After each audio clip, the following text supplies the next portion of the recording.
Hi everyone and welcome to another video. If anyone was taking bets on how long it would take for me to come on camera without makeup, I guess here's your answer. We have about a foot of snow outside and there's no way I'm putting makeup on just for this video, so it is what it is. Today we'll be making an Americanized, simplified, whole foods version of the Indian dish saag. This is a dish that can be made using only basic kitchen equipment, and it also has ingredients that most people tend to have on hand all the time.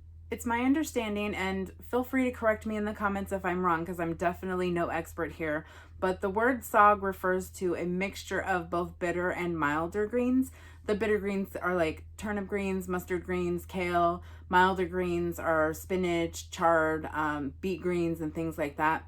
In the summertime, I grow kale, chard, and beets, so those are the greens that I use then, but today it's the middle of winter and I got greens from Costco, so I'll be using a mixture of baby chard, arugula, and spinach.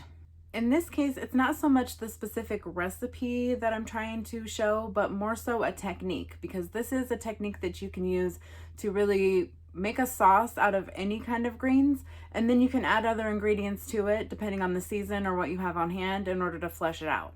Usually I make and store this sauce separately and then add the extras when I get ready to eat it. Things like chickpeas, potatoes, cauliflower. I also will usually add at least one non-starchy vegetable like zucchini or peppers. If you make this recipe, please leave me a comment and let me know how it went. Before we get started, please hit the like button and subscribe if you haven't already to see new videos when I put them out. And let's get to it. Let's take one medium onion, dice it very finely, and put it into the pan to brown. While most of us in the West are used to sweating our onions or cooking them just until they're translucent, we're not doing that here. We're going to brown them.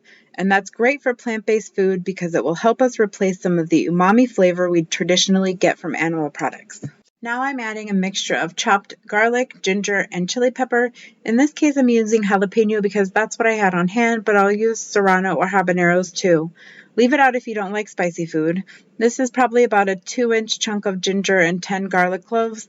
And yeah, I said 10 and I mean it. I like garlic, but if you don't like it as much, you can dial it back. Here I'm deglazing the pan with a little bit of vegetable stock, just getting those brown bits up before they start to burn.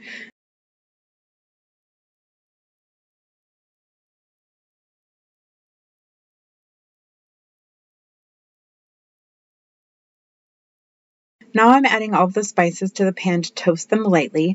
Traditional recipes would have us blooming these spices in oil, but we're not messing with that here.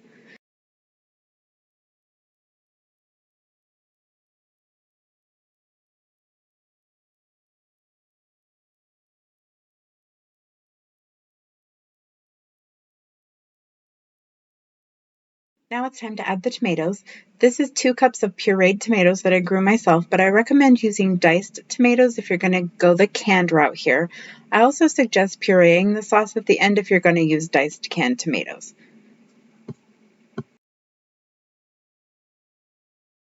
Now we're adding the greens. Since I used 2 cups of tomatoes, I'm adding about 2 cups of cooked greens that have been pressed to remove the liquid. Frozen spinach is great in this recipe. Just thaw it and squeeze it dry before putting it in.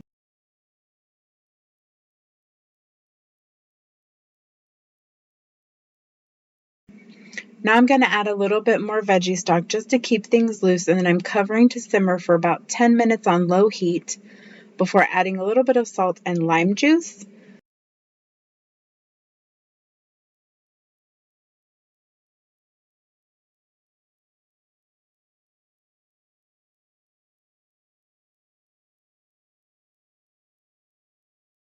Then I remembered I wanted to add some dried fenugreek, so I added that in here, and I'm going to simmer it for another couple of minutes.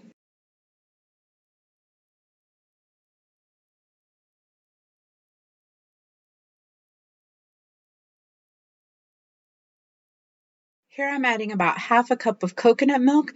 This is the only fat in the dish, so I'm okay with using it. If you object to coconut milk though, feel free to use some cashew cream instead, or just add a little bit more vegetable stock and leave out the cream altogether. I took a taste and these tomatoes were a bit on the acidic side, so I'm adding a tiny bit of date sugar here. You can skip this step if your sauce tastes good at this point. Mine just needed a little bit more sweetness.